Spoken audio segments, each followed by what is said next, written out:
Hare Krishna. Please accept my obeisance, Jai Prabhupada.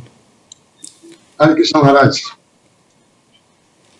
So we will discuss today chapter 15. Just put on the recording. Recording in progress. Okay.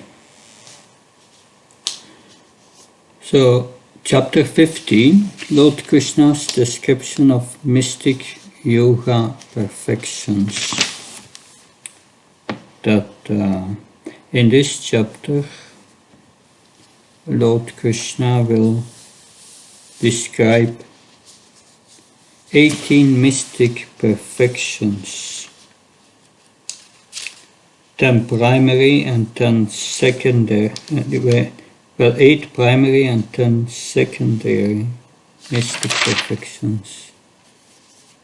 We will discuss Anema, Mahima, Lahima, Prapti, Prakamya, Ishita Siddhi, Vashita, Kama Vasayita Siddhi, Svetadvipa Bhati, and Kama Rupam, Parakaya Pravesham, Svashandra Mrityu, Sankalpa Siddhi, Trikalahya Siddhi, and a few others. We will first read the chapter summary. I will read the chapter summary from Srila Vishwanath Chakravarti Thakur. This chapter describes the 8 primary and 10 secondary mystic perfections. These mystic perfections are developed by fixing one's mind in yoga, but they are ultimately detrimental to the achievement of Lord Vishnu's lotus feet. Being asked by Uddhav, Lord Sri Krishna describes the 18 mystic perfections, their characteristics, and what type of meditation is to be practiced for the attainment of each one. The Lord concludes by saying, "For one who desires to render pure devotional service unto the Supreme Personality of Godhead, the attainment of these mystic powers is simply a waste of time because they are impediments to the worship of the Supreme Lord. All these mystic perfections are automatically offered to a pure devotee, but he does not accept them. Unless employed in the devotional service of the Lord, these mystic perfections have no value. A devotee simply sees that the Supreme Lord is present everywhere, both externally and internally, and depends completely upon him." So, the points made here is a devotee is not interested in these mystic perfections. They are impediments on the path of pure devotional service.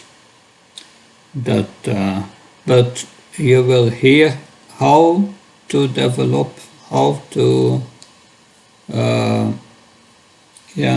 develop these powers, how to acquire them, what is the process but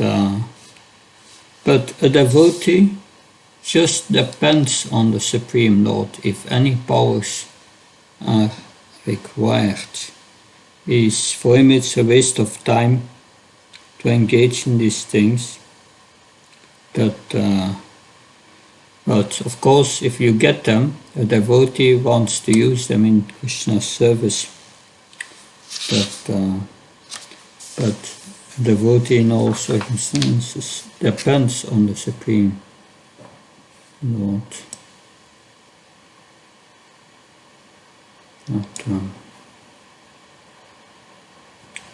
Text 1. Om Namo Bhagavate Vasudevaya Narayanam Namaskrityam Naram Cheva Narottamam Devim Saraswatim Vyasam Tato Jyamudiret Nastubhya Savatvesu Nityam Bhagavata Sevya Bhagavata Tamastige Bhakti Bhakti Naistike Shri Bhagavan Vacha Yatandayasya Yuktasya Chitta Svasasya Yogina Maidaraya Tasita Upastistanti Siddhaya. One can please read the translation.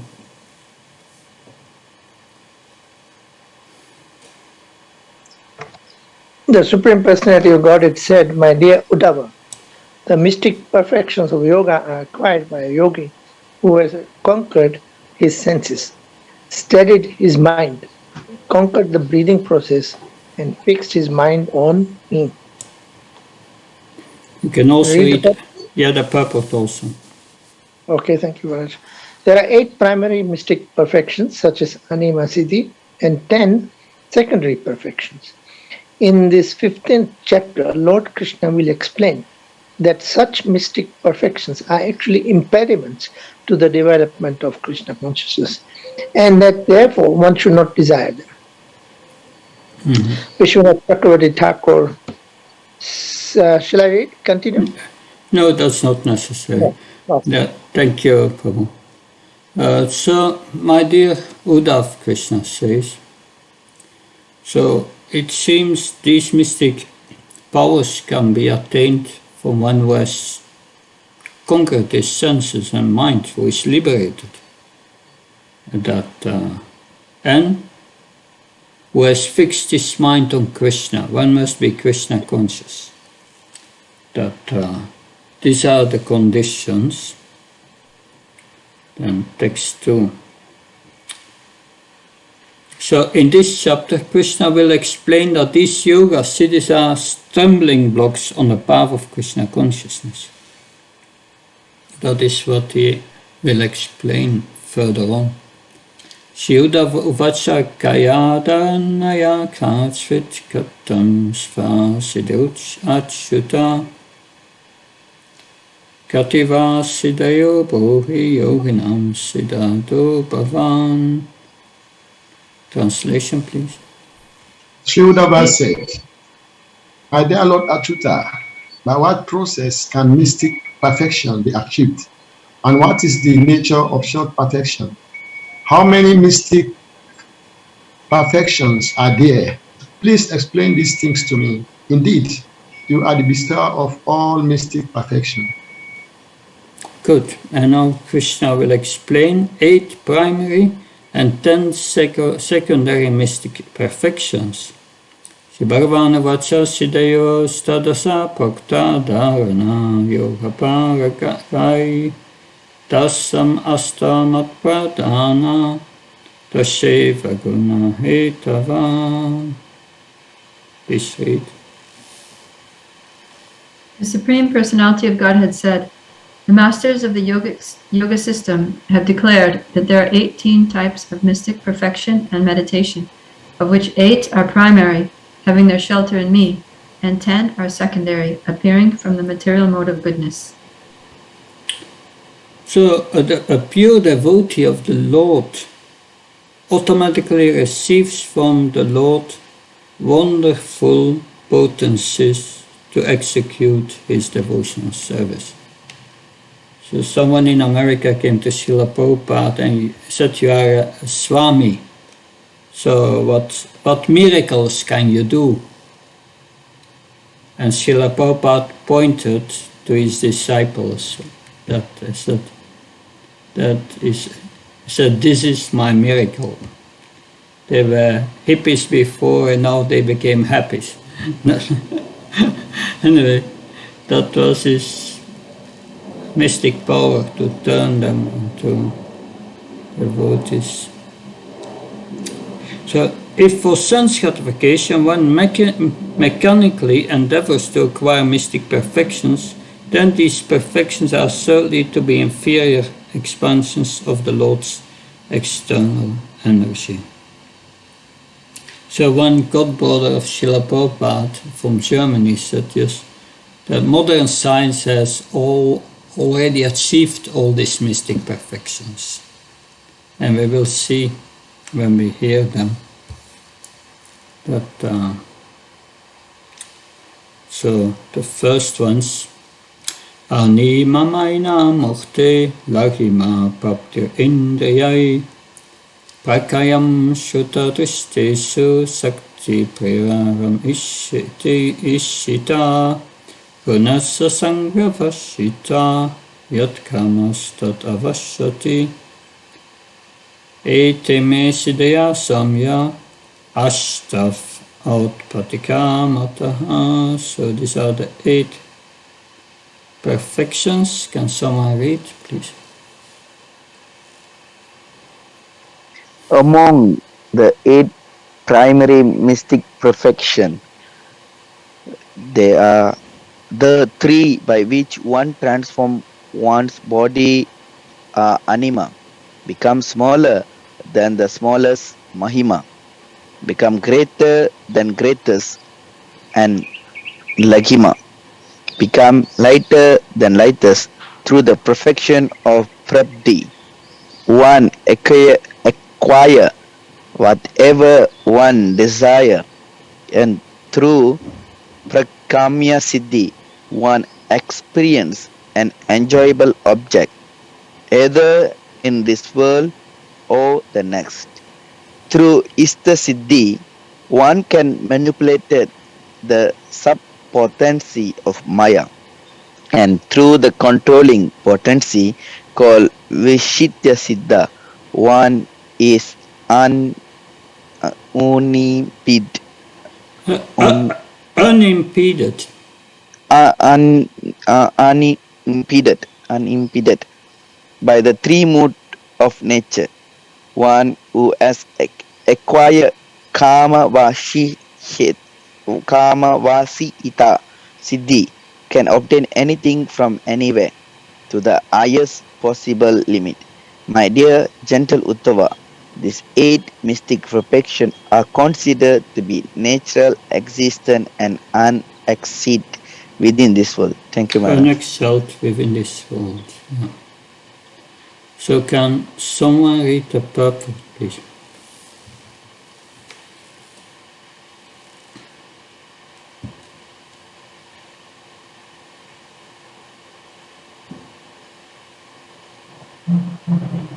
Through Anema Siddhi, one can become so small that one can enter a stone or pass through any obstacle.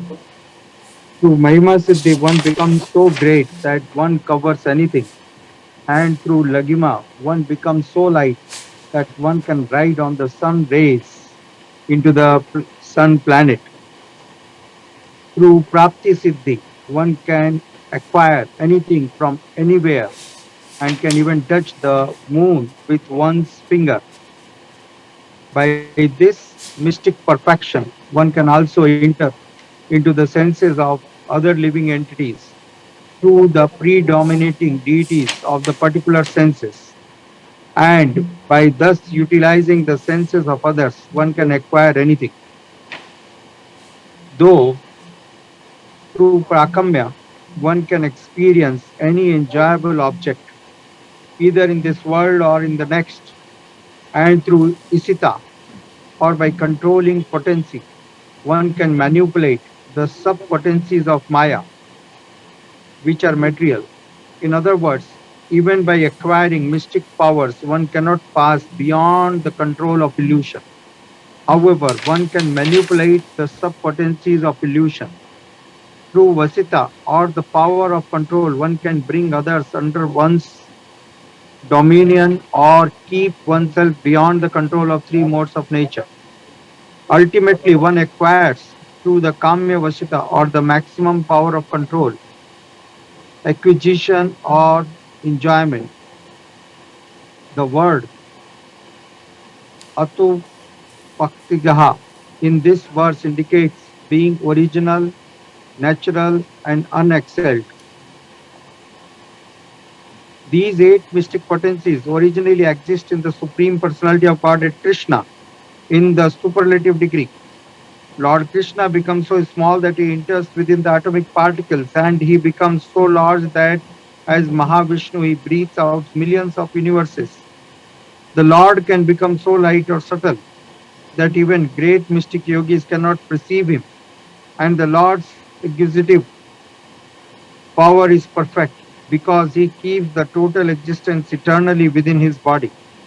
The Lord certainly can enjoy whatever he likes, controls all energies, dominate all other persons, and exhibit complete omnipotency.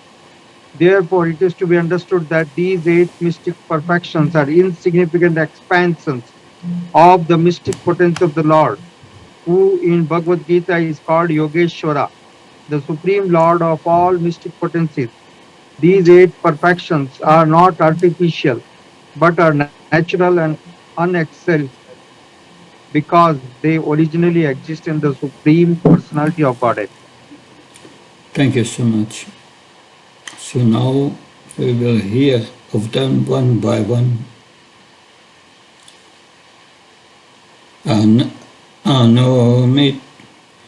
Anomi matvam desmin durashavna darshanam maujava kamarupam parakaya pavishanam svachandamrityudevanam sakritano darshanam yata sankalpa samsiddhir ahyat prahityatagati.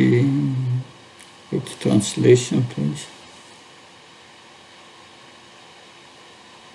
The 10 secondary mystic perfections arising from the modes of nature are the powers of freeing oneself from hunger and thirst and other bodily disturbances, hearing and seeing things far away, moving the body at the speed of the mind, assuming any form one desires, entering the body of others, dying when one other desires, witnessing the pastimes between the demigods and the celestial girl called Apsaras, and completely executing one's determination and giving orders whose fulfillment is unimpeded.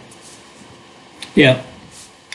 So, Srila Vishwanath Chakravarti Thakur writes, the 10 secondary mystic perfections are herein described. These powers award one freedom from the 6 urges of the body, such as hunger and thirst, seeing and hearing what is happening at a distant place, moving the body at the speed of the mind, assuming the form of one's choice, witnessing the pleasure pastimes of the demigods and celestial women, attaining whatever one desires, and the carrying out of one's orders without impediment. Then text 8-9.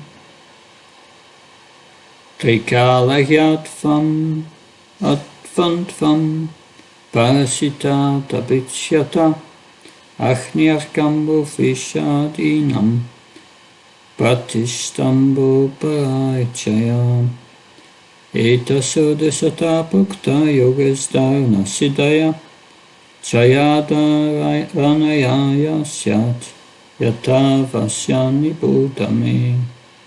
Please read. The power to know past, present and future, tolerance of heat, cold and other dualities, knowing the minds of others, checking the influence of fire, sun, water, poison and so on, and remaining unconquired by others, these constitute 5 perfections of the mystic process of yoga and meditation. I am simply listing these here according to their names and characteristics. Now please learn from me how specific mystic perfections arise from specific meditations and also the particular process involved. Yes, so now we will go back to the 10 primary and we'll hear about them one by one. And the first is Anema. So we will try to see what can be achieved by this mystic power, and what's the method? So Krishna will explain each time. 10. Buddha suksmatmani mai tanmatram dayan mana animanam avapnoti tatmatropasako mama. Translation. One who worships me in my atomic form, pervading all subtle elements, fixing his mind on that alone, obtain the mystic perfection called Anema. Yeah. The Anema, or the mystic ability to make oneself smaller than the smallest and able to enter in anything. What's the method? Fixing one's mind on the atomic form of the Lord, pervading all subtle elements, fixing his mind on that alone. There was in India many years ago, the police arrested a mystic yogi. They put him in prison and locked the door in the prison. But 2 hours later he was home again. So he made him smaller than the smallest, went to the keyhole, and he was home again. So they gave up. They gave up that they could not imprison him. That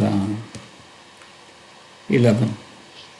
Matatvat mani mai yata samspan mano dadat maimanam vapnoti bhutanam sa pritak pritak.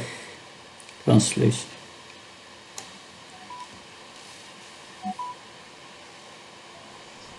One who absorbs his mind in the particular form of the Mahatattva and thus meditates upon me as the supreme soul of the total material existence achieves the mystic perfection called Mahima.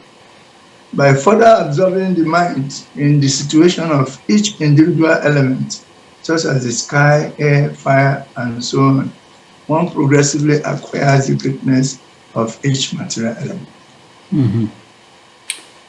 So Mahima, absorbing one's mind in the particular form of the Mahatattva. So once the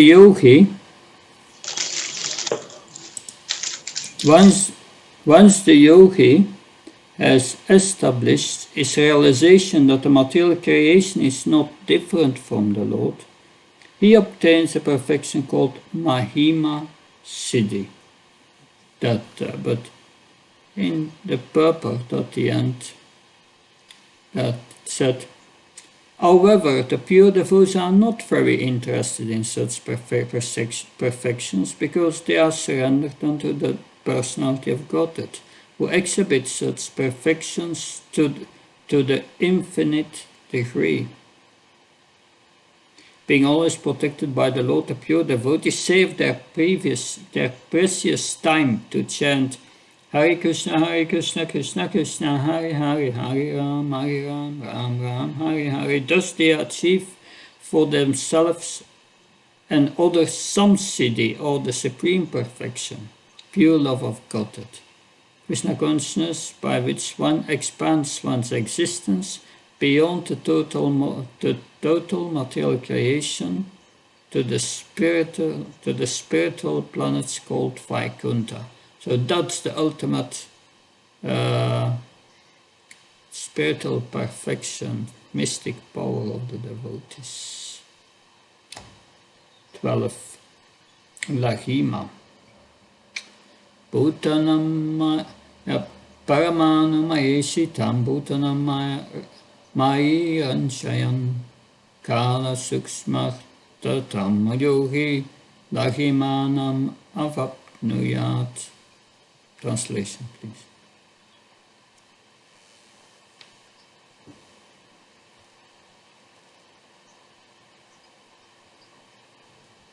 I exist within everything, and I am therefore the essence of the atomic constituents of material elements. By attaching his mind to me in this form, the yogi may achieve the perfection called Laghima, by which he realizes the subtle atomic substance of time. You can also read the purport.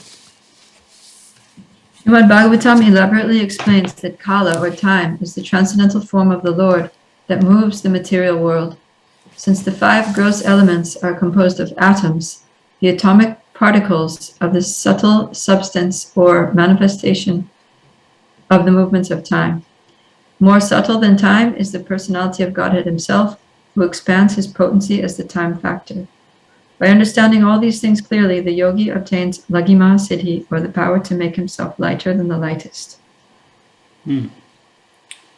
So Laghima is the realization of the subtle atomic substance of time. We have heard before, time is measured by paramanu, by the atoms, is the smallest entity of time, is calculated from that.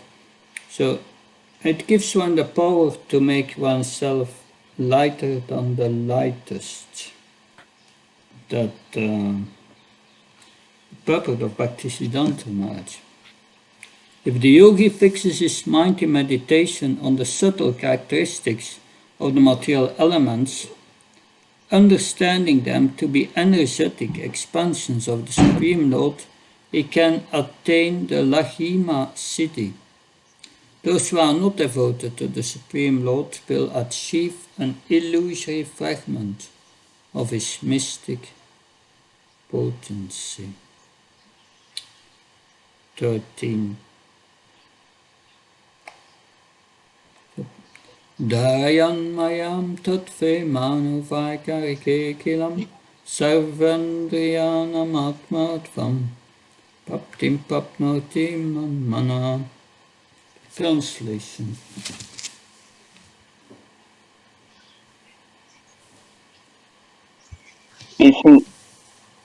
Fixing his mind complete in me within the element of false ego, generated from the mood of goodness, the yogi obtained the power of mystic acquisition, by which he became the proprietor of the senses of all living entity. He obtained such perfection because his mind is observed in me. Yes. Purport. It is significant that in order to acquire each mystic perfection, one must fix one's mind on the Supreme Personality of Godhead. Srila Bhaktivedanta Sarasvati Thakur states that those who pursue such perfections without fixing the mind on the Supreme Lord acquire a gross and inferior reflection of each mystic potency. Those who are not conscious of the Lord cannot actually synchronize their minds perfectly with the universal functions, therefore cannot elevate their mystic opulences to the universal platform that, yes. So I read also the purport directly on this verse of Bhaktivedanta Sarasvati Maharaj 13. So by reviving one's relationship with the absolute personality of Godhead, all of one's senses become engaged in the service of the master of the senses. This is the essence of understanding the mystic perfection of called bhakti. Those who try to attain mystic powers without meditating on the Supreme Lord are awarded mere reflection of these siddhis. Because they are not in union with the Lord through devotion, they cannot partake of his mystic potencies, which are of cosmic proportions, and thus be satisfied with mere reflections of these powers. Dus this power here described is praptisiddhi, the power of acquisition, by which one becomes the proprietor of the senses of the living entities. Proprietor of the senses can easily be misused. 14. Mayattatmaniyat sutre daryan mai manasam prakamyam paramastavyam vindate vyaktat janmana. Translation, please.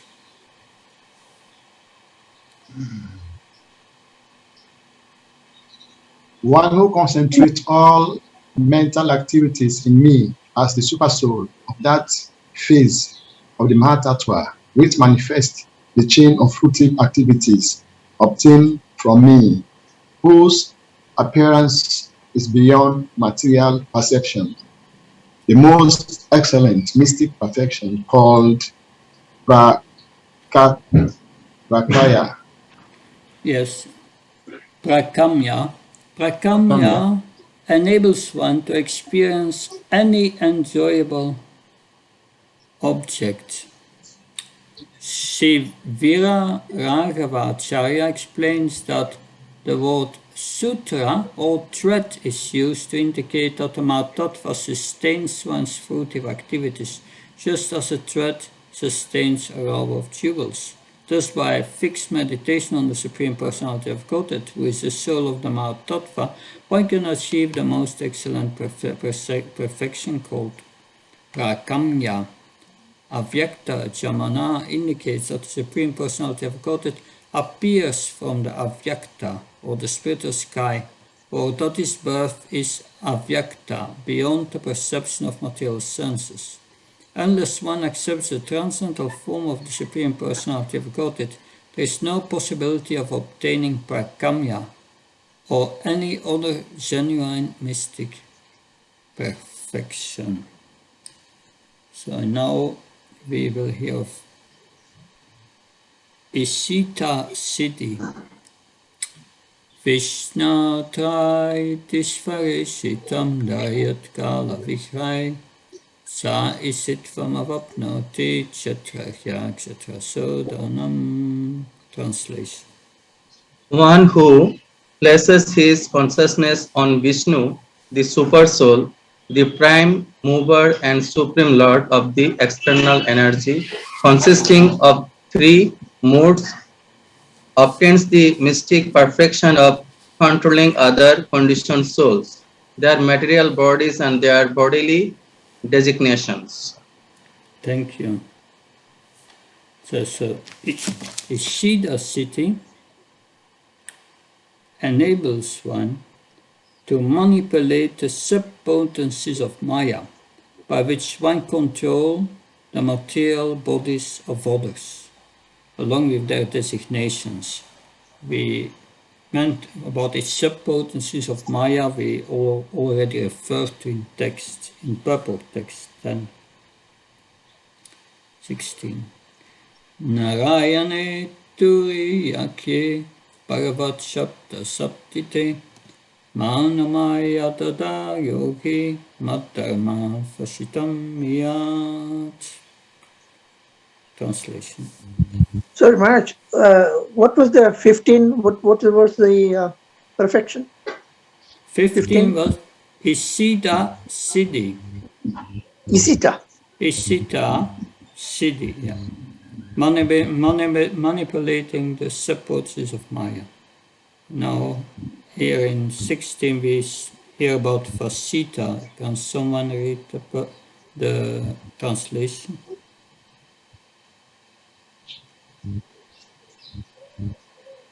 The yogi who places mind in my form of Narayan, known as the fourth factor, full of all opulences, becomes endowed with my nature and thus obtain the mystic perfection called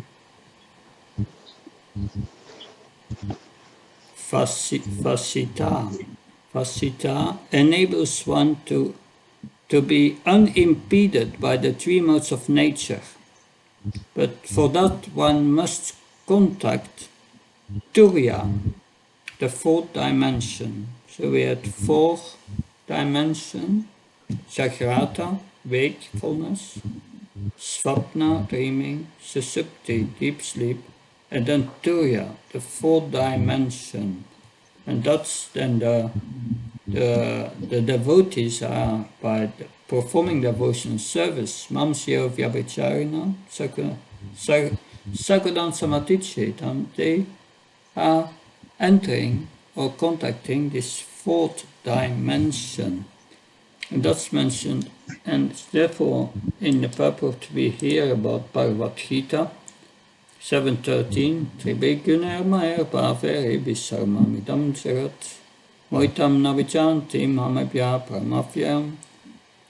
Deluded by the three modes, goodness, passion and ignorance, the whole world does not know me, who am above and inexhaustible. So the Lord is called Turiya, or the fourth factor beyond the three modes of nature. According to Srila Viraraghava, Acharya Turiya also indicates that the Lord is beyond the three ordinary phases of consciousness, namely wakefulness, dreaming, and sleepless sleep, deep dreamless sleep. Shabda Saptite indicates that the Lord is known as Bhagavan, or the possessor of unlimited opulence, principally beauty, fame, wealth, knowledge, renunciation, and intelligence. In conclusion, one can obtain the mystic opulence vasita, or freedom from the modes of nature, by meditating upon the Lord as Turiya, the fourth factor beyond these modes. Everything depends upon the favor of the Supreme Personality of Godhead. 17. Nirgune brahmani mai dharayam vishutam manaha paramannam danapnoti yatra kama vasishyate. Translation.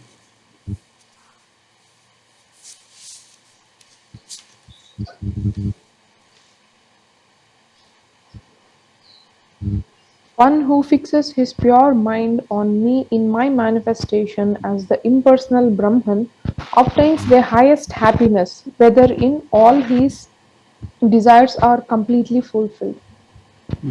Sorry, wherein all his desires are completely fulfilled. This Kama Vasayita Siddhi enables one to obtain anything one desires. This is the 10th of the primary.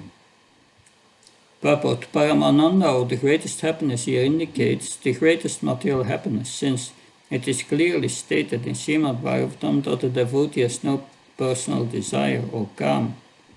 One who has personal desire is certainly within the material world and on the material platform. The greatest happiness, kama vasayita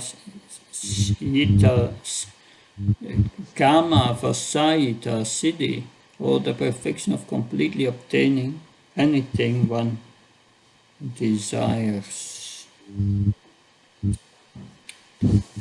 Now the secondary perfections. There are 8 of them, which we will hear. Svedat vipapata shitam sudhe dharma mayi Darayan Shetatam Yati Satami Raito Nara.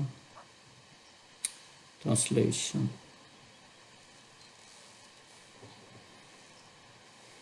A human being who concentrates on me as the upholder of religious principles, the personification of purity and the Lord of Svetali, obtains the pure existence in which he is freed from the 6 waves of material disturbance, namely hunger, thirst, decay, death, grief, and illusion. Shall I read the purport?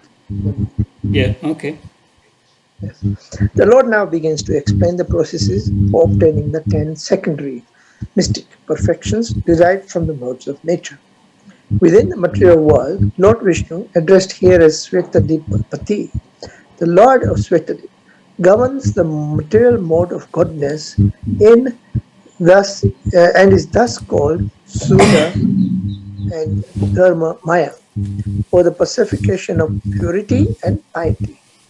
By worshipping Lord Vishnu as the personification of material goodness, one obtains the material benediction of freedom from bodily disturbance. So Svedadvipapati means free from bodily disturbances. That we have.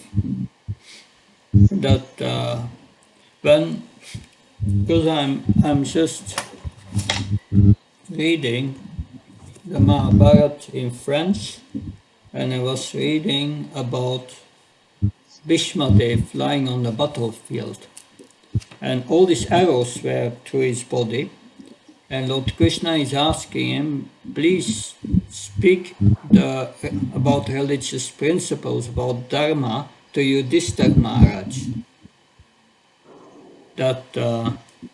And yes, but Bhishmadev said, I feel too much pain, too much. I will not be able to do that. And Krishna said, don't worry, I will take away all your bodily disturbances. And he became free from bodily disturbance, and he could speak this knowledge with these teachings of Ramajan. That Hare Krishna Maharaj. yes, Pavitra. Hare Krishna Maharaj. Maharaj, in this translation, decay is mentioned. What is the meaning? We have namely hunger, thirst, decay. Decay? Yeah. Well, decay means going backwards, degenerating. That's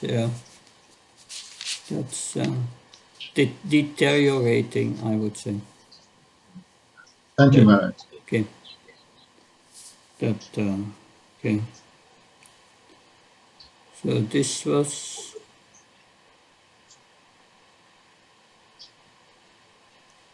we read 19. No, 19, that's the next one.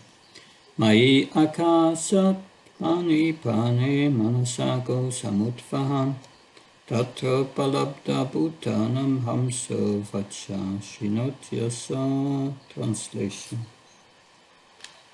The purified living entity who fixes his mind on the extraordinary sound vibrations occurring within me as the personified sky and total life air is then able to perceive within the sky the speaking of all living entities. So that's the ability to hear what is vibrated at a great distance. So speech occurs by vibrating air within the sky. One who meditates on the Supreme Lord as a personified sky and air thereby acquires the ability to hear what is vibrated at great distance. The word prana indicates that the Lord is the personified life air of the individual living entities and for the total aggregate of life forms. Ultimately, the pure devotees meditate on the supreme vibration, Hare Krishna, Krishna Krishna, Hare Hare, Hare Ram, Ram Ram, Hare Hare, and are thus able to hear the speech originating from liberated living entities far beyond the material universe. Any living entity can hear such discussions by reading Srimad Bhagavatam, Bhagavad Gita, and other such literature. One who has properly understood the opulence of the Supreme Personality of Godhead finds all perfections, mystic and otherwise, in Krishna consciousness. There's a strong statement. Text 20. That we have heard about the power to hear at great distance. Now we will hear about the power to see at great distance. Sakshastvastari samyoja tvastaram api sakshasi mam tatra manasatyayan visham pasati durata. Translation.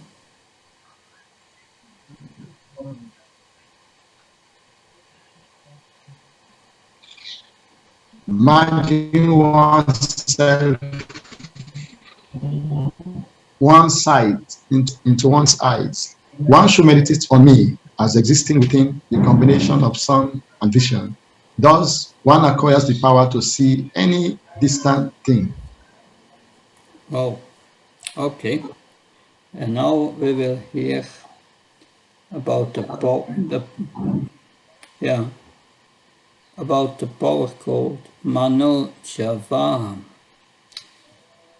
Manomai susamchuya te antat anuvayuna mattarana nubhavena tatratma yatra vaimana.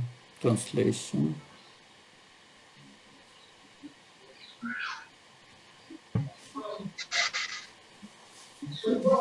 The yogi who completely absorbed his mind in me and who then makes use of the wind that follows the mind to absorb the material body in me obtains through the potency of meditation on me the mystic perfection by which his body immediately follows his mind wherever it goes. Wow, and you can, it's good for traveling. The perfection called Manojava. One acquires the power by which his body immediately follows his mind wherever it goes. So the mystic power that allows to travel in a moment to anywhere one desires. Purple Tat Anuvayuna indicates the particular subtle air that follows the mind. When the yogis merge this air together with the body and mind in Krishna, by the process of meditation on the Lord, the gross material body, like the subtle air, can follow the mind anywhere. This perfection is Mano Java. Text 22. Yadamana upadaya yat yatrupam pabhushati tat bhavat manorupam matyoga balamasvaya. Translation.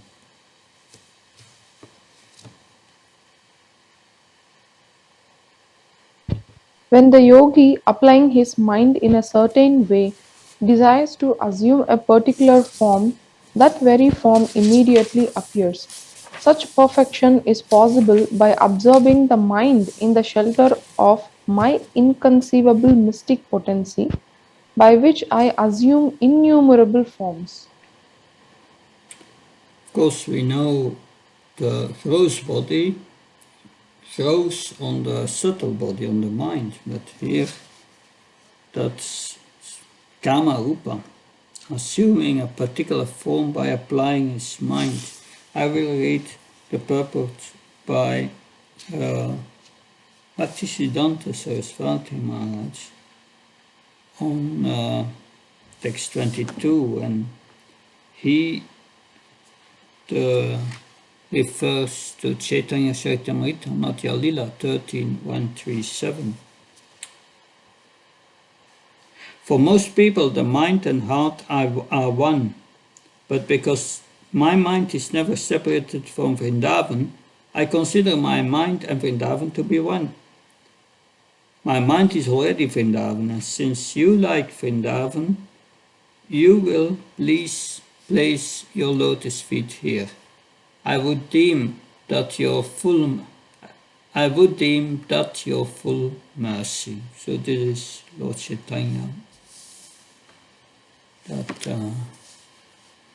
So the mystic power is called Kama Rupa, or the ability to assume any form one desires.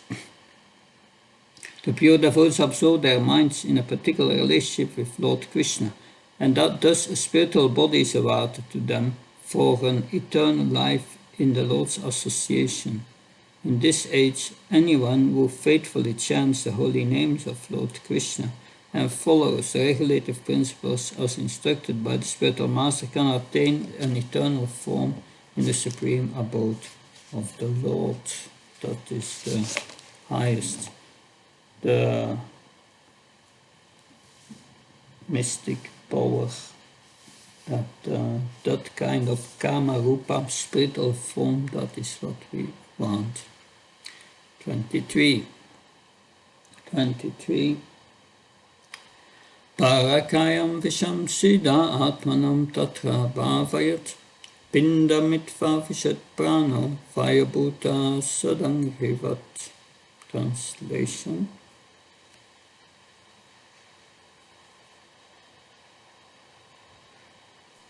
When a perfect yogi desires to enter another's body, he should meditate upon himself within the other's body. And then, giving up his own gross body, he should enter the other's body through the pathway of air, as easily as a bee leaves one flower and flies into another. That, thank you. That's Parakaya Pravesham, entering another's body. I read the purport of Bhaktivedanta Saraswati Maharaj. So one may admire a heroic man or beautiful woman and desire to experience life with their extraordinary material body. One can enter the body of another by availing himself of the mystic perfection called Parakaya Pravesham. However, pure devotees are never attracted to any kind of material body, knowing that even in the topmost planet there is material misery and death. Instead, they remain satisfied on the platform of eternal life.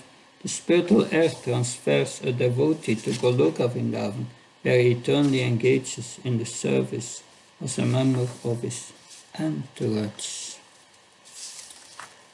That's 24. 24 is again about traveling. Pashyapitya Kodam Pranam Rit Ura Kantamuktasu Aropya Brahmarantrena Brahmanivotshicetatanam. Translation.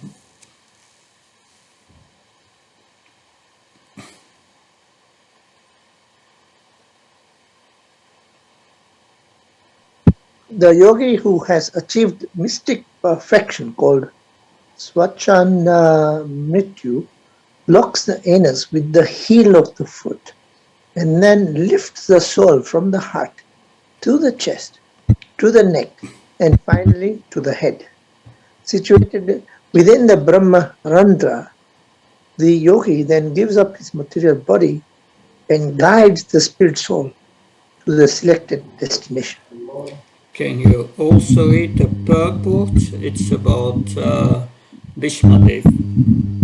Yes, this mystic opulence of Swachandu Mrityu, or dying at will, was wonderfully exhibited by Bhishmadev at the end of the Battle of Kurukshetra.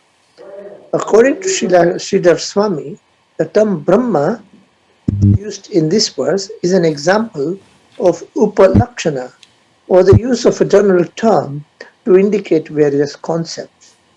Brahma here indicates the particular destination selected by the yogi, namely the spiritual sky, the impersonal Brahmajyoti, or any other destination that has attracted the yogi's mind. So this was the blessing given to Bhishmadev, that he could leave his body whenever he wanted. And he left his body in front of Krishna, so that he returned straight to the spiritual world. So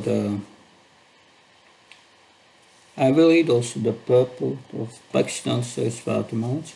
Since the practice of giving up the body is described in this verse, the means of perfection in the practice of Hatha Yoga or Raja Yoga cannot enable one to surpass the kingdom of mundane existence. It is sensible to accept everything favorable for the practice of Krishna consciousness. Even though Corona not again. Recording stopped. Recording in progress. So if one cultivates Krishna consciousness within his heart while giving up all thoughts of sense gratification, thus detaching himself from the desire for material enjoyment and giving up the propensity for either enjoying or renouncing the fruits of his karma while engaging in the service of the Supreme Lord, he will automatically attain this mystic perfection. So, yeah, the devotee automatically attains this mystic perfection. The Bhaktivedanta Saraswati Maharaj said. Maharaj, question. Yep. You know, Dhritarashtra. He was advised by Vidur to leave the palace. You know, finally he listens to Vidur's advice, and he leaves together with his wife. They leave, and then Dhritarashtra. There's a nice photograph in our Bhagavatam, that he is then leaving his body through these senses and the mind and the brain and out. Is that the same as this Bhismadev's? I mean, does he get? When he dies, he leaves the body through the head. Am I right? I just want confirmation. Yes, that's the practice of the yogis. But the destination of Dhritarashtra, as far as I remember, was not the spiritual world, because he did not accept Krishna as the Supreme Personality of Godhead. He was not devoted to him, but he attained the position of a dhira. Dhira, that is the word used. So he got liberation. What destination that is? Could be the Brahmajyoti, I don't know. Good. Okay. Hare Krishna. Thank you. Thank you. And then we have the 25. This is Sankalpa Siddhi. Vyarishyan surakrite matstanam sattvam vibhavayat vimaneno patistanti sattva vritti surashriyaha. Translation, please.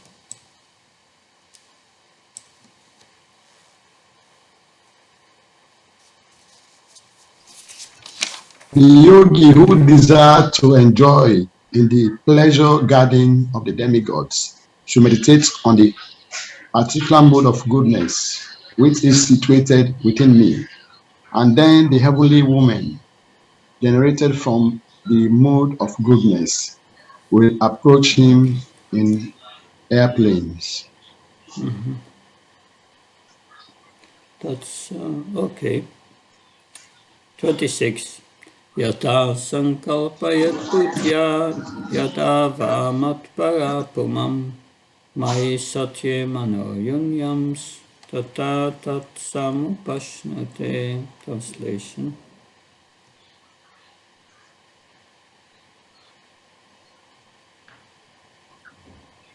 A yogi who has faith in me, absorbing his mind in me, and knowing that my purpose is always fulfilled, will always achieve his purpose by the very mean he has determined to follow.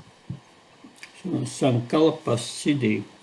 And so, Bhaktivedanta Saraswati Maharaj writes, if one resolves with determination to attain some particular object, then he should meditate upon the Supreme Lord, whose determination is never foiled. This will enable one to achieve his desired goal.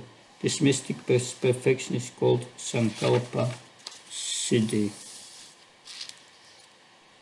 That one should make up his mind to revive his forgotten relationship with the Supreme Personality of Godhead by means of devotional service, which can execute anywhere, which can...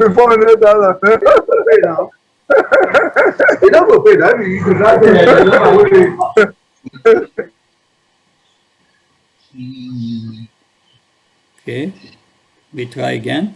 One should make up his mind to revive his forgotten relationship with the Supreme Personality of Godhead by means of devotional service, which can be executed anywhere by anyone. There are many scriptures that guide one back home, back to Godhead.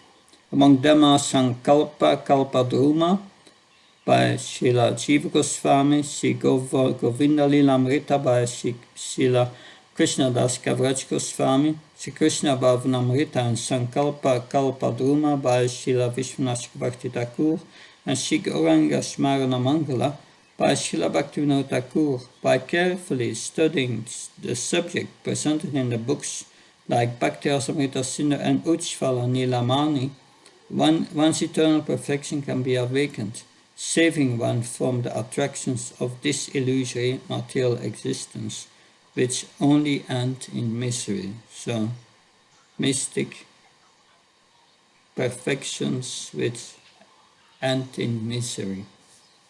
That's interesting. 27. Yovai madbhavamapana ishitu fashitu pumam kutachinna vihanyeta tasya jahya yata mama. Translation. A person who perfectly meditates on me acquires my nature of being the supreme ruler and controller. His order, like mine, can never be frustrated by any means. Okay. Purport. The material nature is working under the direction of the Supreme Lord. Pure devotees are never diverted from the service of the Supreme Lord, being tempted by the temporary objects of sense gratification. The orders of such devotees can never be frustrated, just as the orders of the Supreme Lord can never be counteracted. This is Bhaktisiddhanta Sarasvati Maharaj.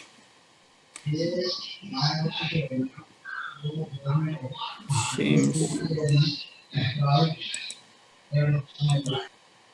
okay.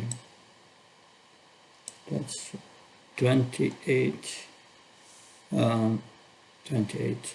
Matbhaktya sudasatvasya yoginadharanavida tasya trai kalike buddhir janma mrityo pabrimita. So, translation.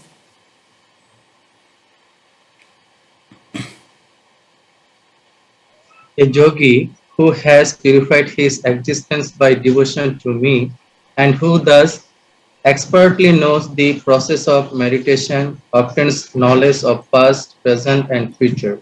He can therefore see the birth and death of himself and others. So, the Lord here now explains 5 inferior potencies. 5 inferior potencies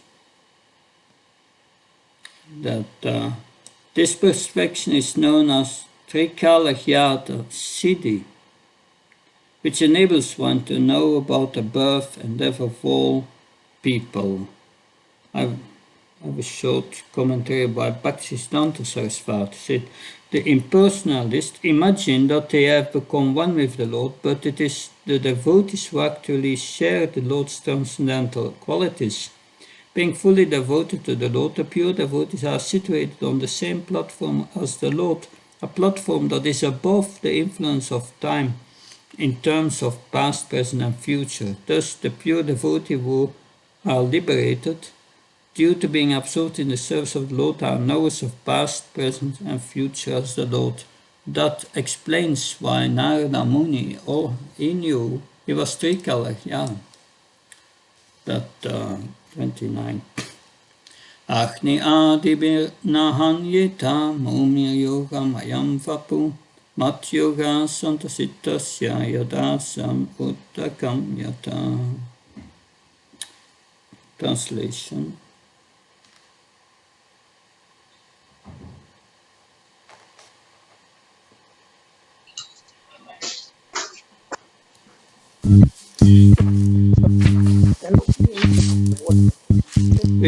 We don't understand you, Shaman Shoti Krishna.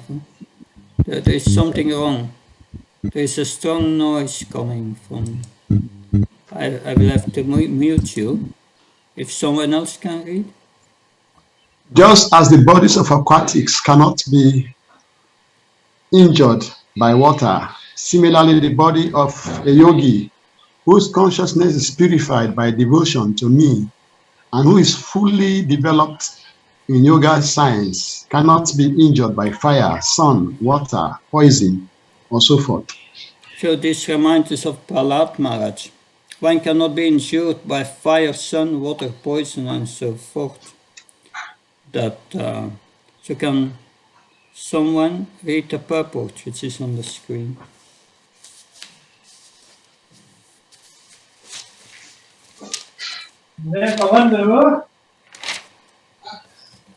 The creatures dwelling in the ocean are never injured by water. Rather, they enjoy life within the watery medium. Similarly, for one skilled in the techniques of yoga, fending off attacks by weapons, fire, poison, and so on is a recreation.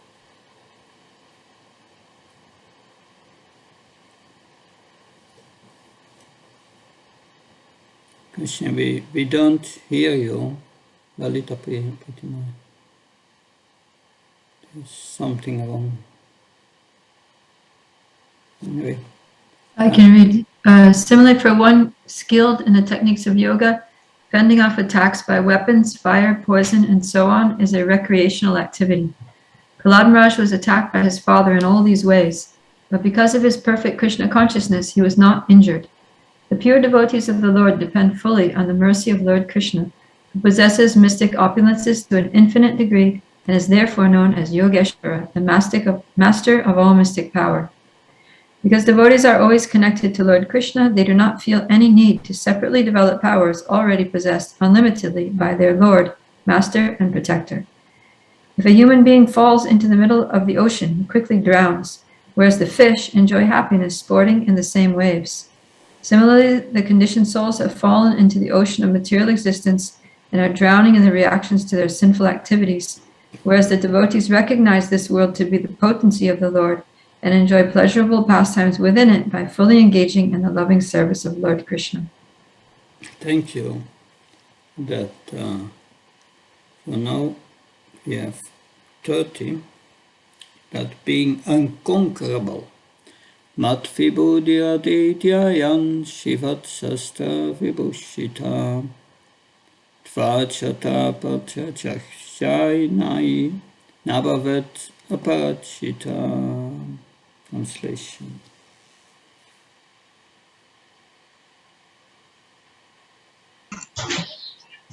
My devotee becomes unconquerable by meditating on my opulence, incarnations, which are decorated with Srivasta and various weapons and are endowed with imperial paraphernalia such as flag, ornamented umbrella, and fans.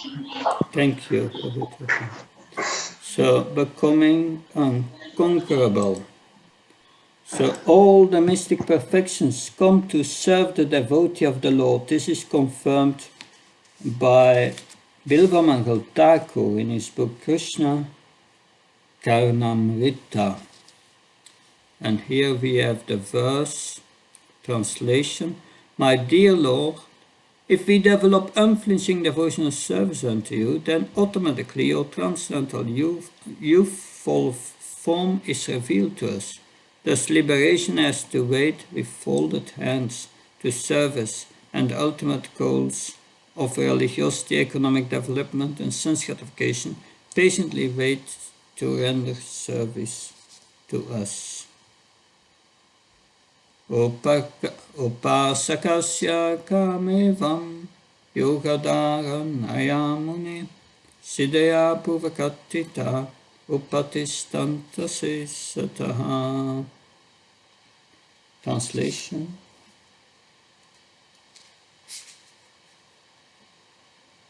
A learned devotee who worships me through yoga meditation certainly obtains in all respects the mystic perfection that I have described. Yeah. Purport. The word yoga dharanaya indicates that each devotee obtains a particular perfection for which he has qualified himself. The Lord thus concludes this discussion of yoga siddhis. Chittendriyasya dantasya chittasvasvat manomune madharanandarayata kasa siddhi sudurlabha. Translation.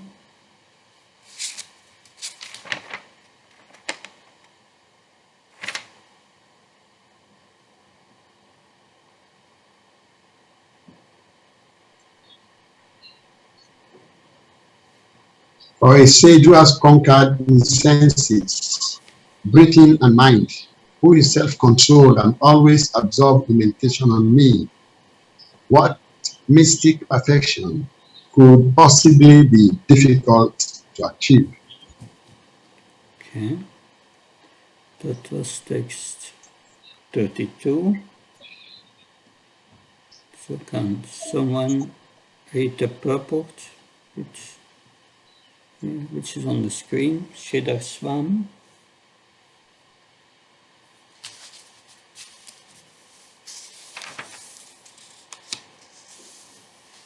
Sridhar Swami comments as follows.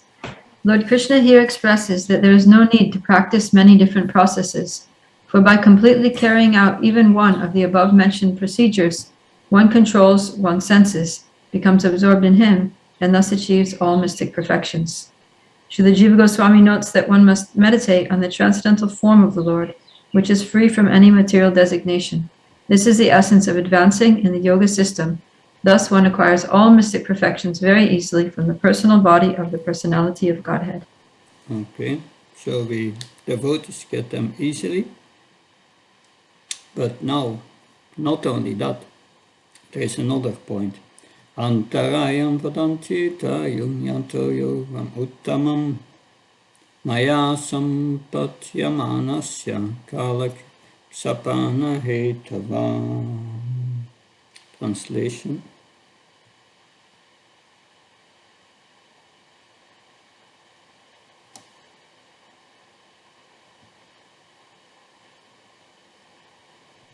Learned experts in devotional service state that the mystic perfections of yoga that I have mentioned are actually impediments and are a waste of time for one who is practicing the supreme yoga, by which one achieves all perfection in life directly from me.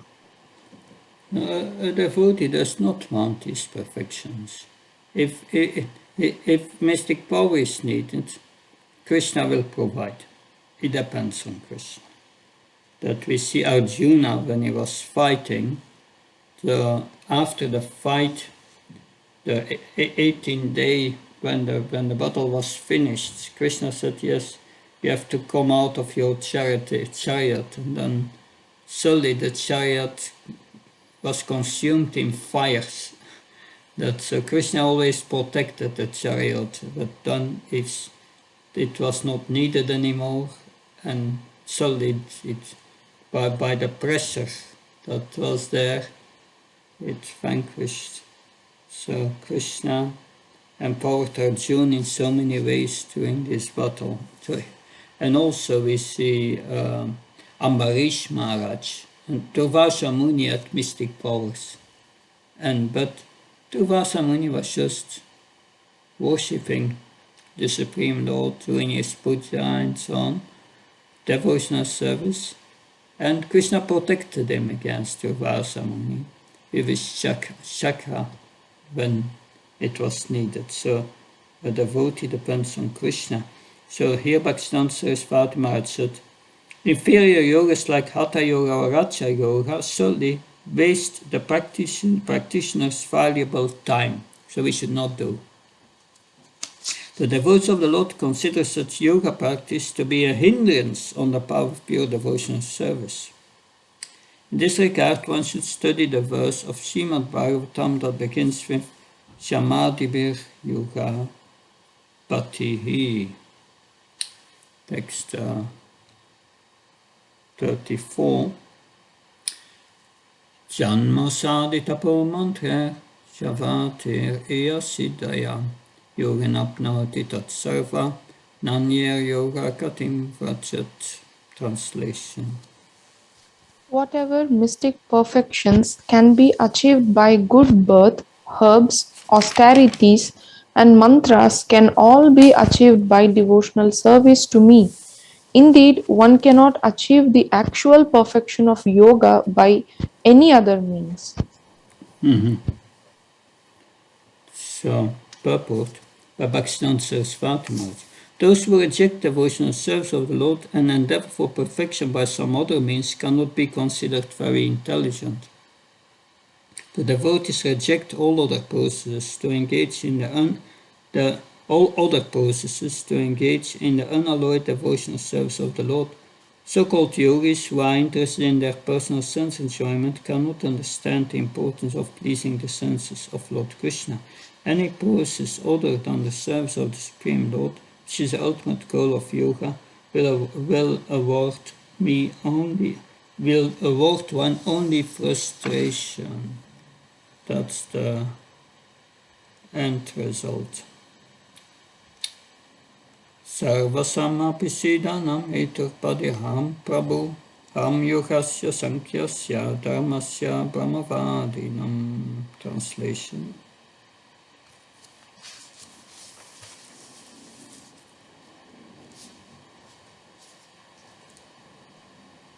My dear Uddhava, I am the cause, the protector, and the Lord of all mystic perfections of the yoga system, of analytical knowledge, of pure activity, and of the community of the learned Vedic teachers. Thank you. Can I read the purport also, Mari? You can read the purport also, yes. According to Srila Sridhar Swami, the word yoga here indicates liberation from material life, and Sankhya indicates the meaning of obtaining liberation. Thus, Lord Krishna is not merely the Lord of material yoga perfection, but of the highest liberated perfection as well. One can obtain Sankhya or knowledge leading to liberation by performing pious activities, and Lord Krishna is also the cause, protector, and the Lord of such activities, as well as the learned as of the learned teachers who instruct ordinary people in the means of piety.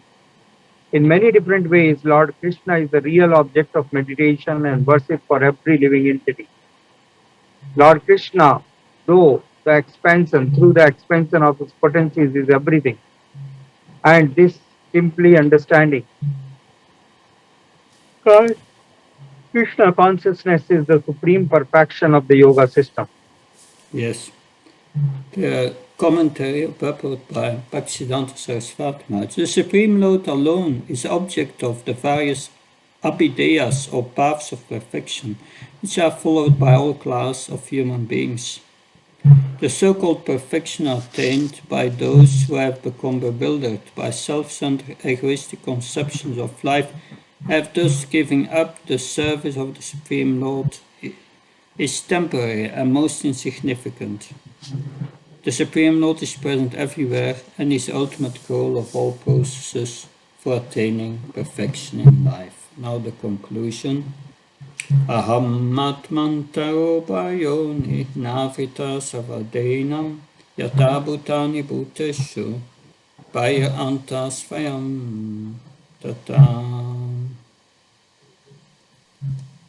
Just as the same Please read, yes. Just as the same material elements exist within and outside of all material bodies, similarly, I cannot be covered by anything else. I exist within everything as the supersoul and outside of everything in my all-pervading features. Yes. Srila Vishwanath Chakravarti Thakur concludes, It is said that the Lord is situated within the heart of all living entities. While considering this, one may imagine that the Lord has separated himself into innumerable different identities. In this verse, however, the Lord explains that his existence cannot be infringed upon by some mere material conditions. He remains unchanging in spite of displaying so many manifestations. just as the material elements are situated both within and without all material bodies, so the Lord is all-pervading. So, that I remember Srila Prabhupada telling a story about his teacher who had this mystic power of Bprs, Siddhi. He could, with his, he could prolong his arm and take anything, even touching the moon. And one day the teacher asked, yes, what do you want? And the devotee said, yeah, I want fresh, I think it was fresh mangoes from Kabul or something. And he went in the other room, and then a few minutes later he came back with these fruits and with the green leaves still on it that may not have been mangoes, but anyway, I remember Srila Prabhupada telling that Pineapple, Maharaj. please? Yeah, Pineapple it was. Yeah, I thought it was pomegranates. Pomegranate or pineapple, Pomegranates, one yeah. of them. Yeah, it were pomegranates. Yeah, I remember now. Thank you, Mother Prabhupada. Yeah. That, so these are these mystic powers. Anyone interested? Any questions?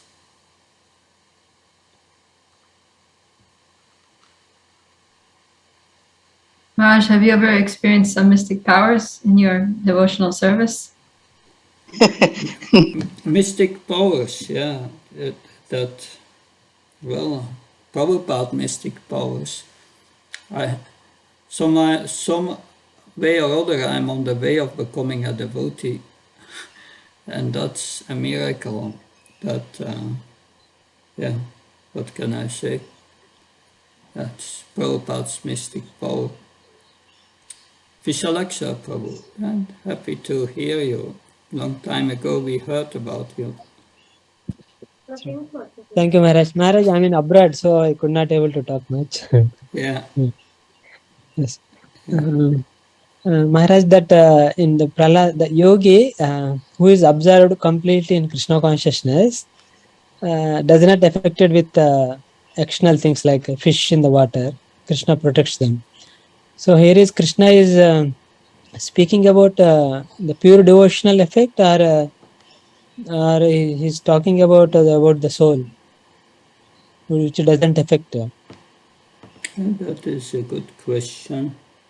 These mystic powers are material powers that and a devotee does not want them, but if they need it, Krishna provides these mystic powers, or he protects him. So these mystic powers here is, material.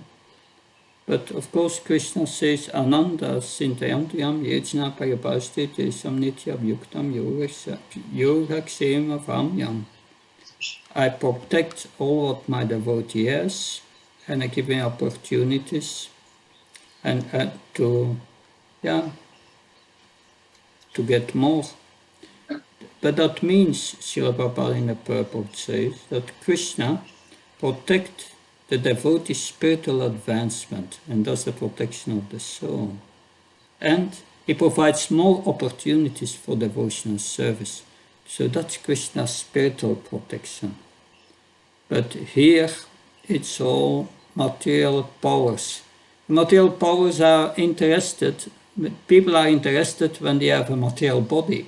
But when you don't have a material body, you have a spiritual body, what's the use of all this? Does that help, Vishalaksha? Yes, yes, Maharaj. Maharaj, I'm in Saudi Arabia, so I cannot speak much. Yeah, no problem. Thank you. Hare Krishna. Hare Krishna. Thank you. Mother Prabhupada Priya, please. Hare Krishna. A few years ago I read the Yoga Sutras of Patanjali, and there he lists all these yogic perfections and the way to obtain them. and it's different, he gives different processes for obtaining them. He doesn't mention meditations on the forms of the Lord. So I thought it was interesting here that Krishna, for each one, it's something to do with some aspect of the Lord's opulences or Lord's energies in this world. So I just thought it was nice how Krishna's, bringing everything up to a connection to him.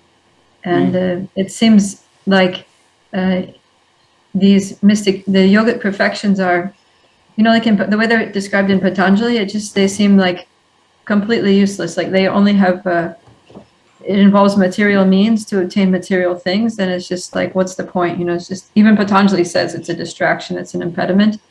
But here it seems like Krishna is using them as incentives, like the carrot to make the donkey walk. It's like a incentive, just some little tricks, like sugar-coated medicine, to get them to think of him. It's like, just somehow or other, think of me. If you think of me, you'll get this thing you want. If you think of me in this way, you'll get. So it's all about, manmana bhava madbhakto. It's all about just meditating on Krishna, absorbing the mind in Krishna in some way, shape, or form. So it's very transcendental. Yeah, thank you for your comment. Also, in relation to that, is Yoga Sutras. I read them also once when I studied my Masters of Indian Religion. I went to this Yoga Sutras, and it's interesting.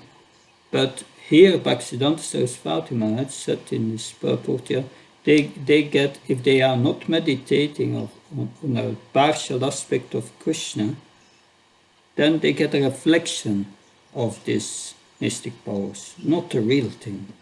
And that I found also interesting. Thank you, Mother. Lalita Priti Maya, please. Hare Krishna Maharaj. I have a comment to share. When we are studying 5th Canto, His Holiness Bhaktivedanta Damodar Swami Maharaj was taking the chapters of Rishabhadev, and in the final chapters, this was mentioned in Srimad Bhagavatam that although so much mystical powers had appeared already in Lord Rishabhadeva, but still he did not use them. And the Maharaj explained this analogy so beautifully that how a hunter does not put faith in the captured animals. So in the same way, a person who wants to advance in spiritual life does not put his like honesty or dependence on the mind, because the mind can change or flip at any moment. So he does not depend on the mind. He does not trust the mind. Yeah, that's interesting. With what you are saying is that I was just reminding that Krishna said here, a pure devotee has all mystic powers, but does not use them. So I mean, Prabhupada had all mystic powers. But interesting. Thank you, Mother Lalita Pitimaya. Good. Nice sharing your Prabhupada. Yes, Maharaj, I have seen our devotees have so many mystic powers, amazing mystic powers, how they influence people in very, very critical situations, in very contradictory situations also. Ultimately, we see that the devotees come out victorious, and how they change the whole situation. It is amazing. Like, in 1 minute, the whole scene changes. In 1 minute, the whole scene changes, how it was before and how it.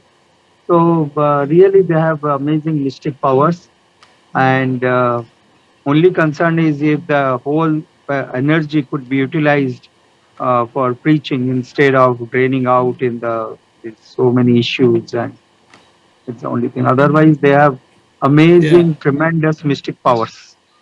Well, that's sure. Everyone has so many mystic powers. We are not knowing actually.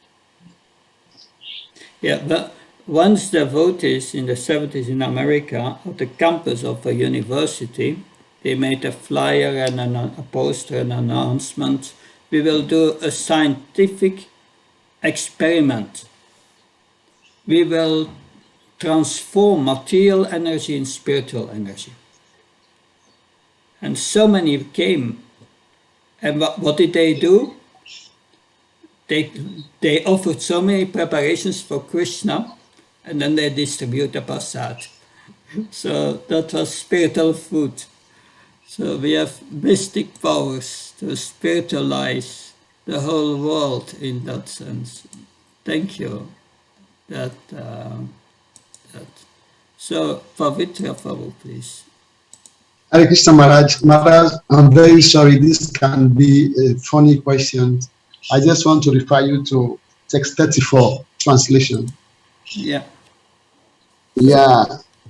By taking birth as a demigod, one is automatically endowed with many mystic perfections. Simply by birth as on Siddhaloka, one automatically acquires all the 8 principal perfection of yoga. Similarly, by birth as a fish, one becomes invulnerable to water. By birth as bird, one gets the mystic perfection of flying. So how did aeroplanes got their mystic to fly? Yeah, that I don't know. That maybe when I visit this place, I get to know, but I'm not really interested to get to know that. But we have also mystic power. In this body is a spirit soul, and it's due to that spirit soul that this body is alive. That's mystic power. That's the mystic power of the soul. That we should not forget these simple things. That thank you, Pravitra Prabhu. Mother Prabhupada, Priya, please. Maharaj, you know in that Gayatri book by Sachinandan Swami, towards the one part he lists different powers you can get from chanting the Gopal mantra and different meditations. So one there is that you can by chanting the Gopal mantra and meditating on the Krishna as Giridhari, lifter of Govardhan Hill, then you can stop the rain. So a few times I tried that, like when we were on Harinam and it started raining and we were going to have to stop the Harinam. And, it worked every time. Within 5 minutes, the rain stopped. So I'm wondering if... Jai, Mataji, I will call you now. Is it okay to use these things in Krishna's service? Well, you tried it out, but we should use it in Krishna's service. It was also in the 70s in America, this Swami, I don't know if I've got his name, but it got on the radio in America, and it was presented as a Swami with mystic powers. And it didn't rain for 2 months or something at that place. And he said, yes, we will make it rain, rainmaker. And he invited everyone who was hearing to chant the Hare Krishna mantra, and that would make it rain. And so many joined in chanting this mantra, and a little later it started raining like it never rained before. But of course, that may not happen all the time, but it was interesting, that mystic power. Yeah. But we should not use these things. If Krishna provides, fine. Thank you, Mother Prabhupada. Nice sharing. Mama Srinya Prabhu, please. Yes, Maharaj, similar experience as Prabhupada Priya Mataji said. Recently, we had Jagannath Rath Yatra. In 9 days, we had 9 places, and it was a rainy time, heavy monsoons.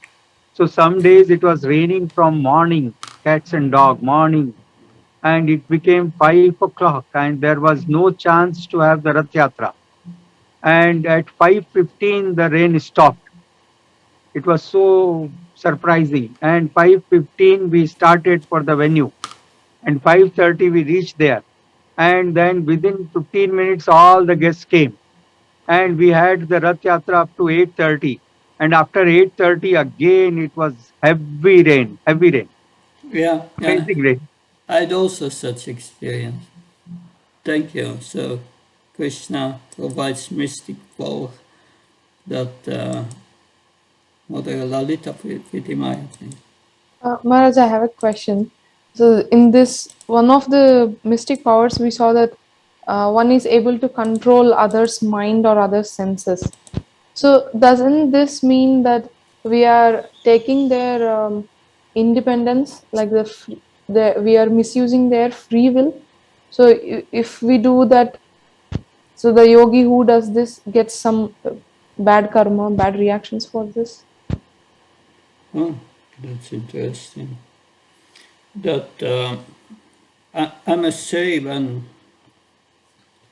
it's a common thing that when you sleeping during the twilight period, that's very dangerous because the companions of Lord Shiva go around and they may enter your consciousness and try to use your body.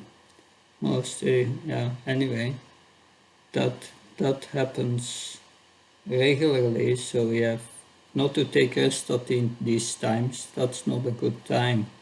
This is, yeah. But of course, if they use another body and they misuse it, of course they get karma. That's for sure, because they are responsible. That of course the other living entity gets karma, but we have to protect our consciousness at all times against that. I was in the room with Kavichandra Maharaj, and when he sleeps at night, he's always constantly on his phone. He's hearing the Ma mantra. The Ma mantra is going on the whole night. Because that protects also, then you are protected against these bad influences. Thank you, Lalita Pitan. Mother Prabhupada, Priya, please. I have a question. What's the difference between the real cities and the shadow cities, as you said? Yeah, that was explained in the purport. The real cities, they are universal, and the shadow is limited or local or whatever. They are limited. But if you want a universal, that's explained by Bhaktivedanta Saraswati Maharaj in the purport, and what it means, I can only guess. I don't know, but the difference is, it's not universal. It's not complete. It's a shadow. It's not so powerful. Not so powerful. Good. So, thank you very much. We are coming at the end of my session, and I was very happy to be with you. That it keeps me busy while I'm traveling. That lectures in the morning, now in the afternoon I have a meeting, and then I have Harinam in a city 1 hour from here, and then a lecture there, and then coming back, and tomorrow to another place. So, but I appreciate your association, and it helps me to keep me absorbed fully in the Bhagavatam, morning, noontime, evening, because here it's noontime now. So I look forward to get you online again. There are still some presentations and some Bhagavatam classes that are scheduled. We will meet, I think, next week, Wednesday again. Thank you very much. Hare Krishna. Thank you, Maharaj. Thank you so much, Maharaj. Thank you, Maharaj. Hare Krishna. Thank you, Maharaj. Sadhu, sadhu, sadhu, sadhu. Hare Krishna. Hare